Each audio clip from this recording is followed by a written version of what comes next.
নমস্কার বন্ধুরা, আবার চলে আসলাম আবার একটা ভিডিও নিয়ে। তো আমি আজকে নিয়ে এসেছি যে ব্রাইড সাজিয়েছিলাম তোমাদের কাছে, যেটা আমি শেয়ার করেছি। ওই ব্রাইডের রিসেপশান ছিল। তো আমাদের এখানেই বিয়ে হয়েছে ভাঙড়ে, আমার বাড়ি তো পোলেরহাট মঙ্গলপুরে।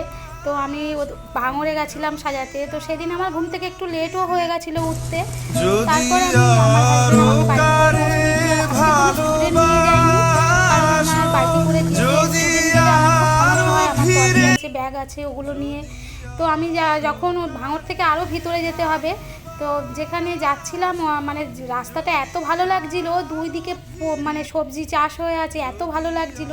তবে খুব তাড়াতাড়ি পৌঁছে গেছিলাম, গিয়ে দেখছি ব্রাইড তখন স্নান করছে। তো আমি সব সেট আপ ঠিক করে নিচ্ছিলাম। আর সেদিন আমি একা গিয়েছিলাম বলে কোনো ভিডিও ক্লিপ নিতে পারিনি। তো আমার ব্রাইড সাজানো কমপ্লিট হয়ে গেছিলো খুব তাড়াতাড়ি, 12টার আগে আমি কমপ্লিট করে দিয়েছিলাম, 10টা থেকে 12টার মধ্যে আমি কমপ্লিট করে দিয়েছিলাম। তারপরে ব্রাইড সাজানোর কথাই শুধু ছিল, কোনো পার্টি মেকআপ কথা ছিল না। তারপরে ওখানে যাওয়ার পরে ব্রাইডের সাথে 3টে পার্টি মেকআপ করিয়েছিলাম। তো 3টে পার্টি মেকআপ করানোর পরে আমার ফিরতে ফিরতে আমার 2টো 2:30 বেজে গেছে। ব্রাইডকে ছেড়ে দিয়েছিলাম 12টার মধ্যে। তো আমার ব্রাইডকে কেমন লাগছে তোমরা দেখো, খুব সুন্দর লাগছিল। ওর রিয়েল যখন কাছে থেকে দেখছি খুব ভালো লাগছিল।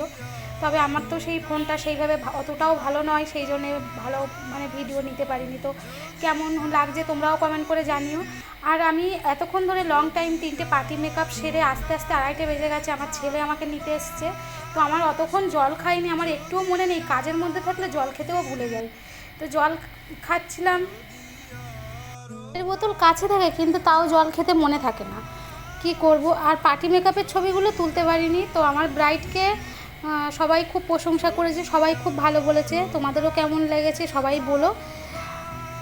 টাটা বন্ধুরা, সবাই ভালো থাকো। আর তোমাদের বিশেষ দিনে যদি আমাকে বুক করতে চাও তো আমার সাথে কন্ট্যাক্ট করতে পারো। সবাই ভালো থেকো, টাটা।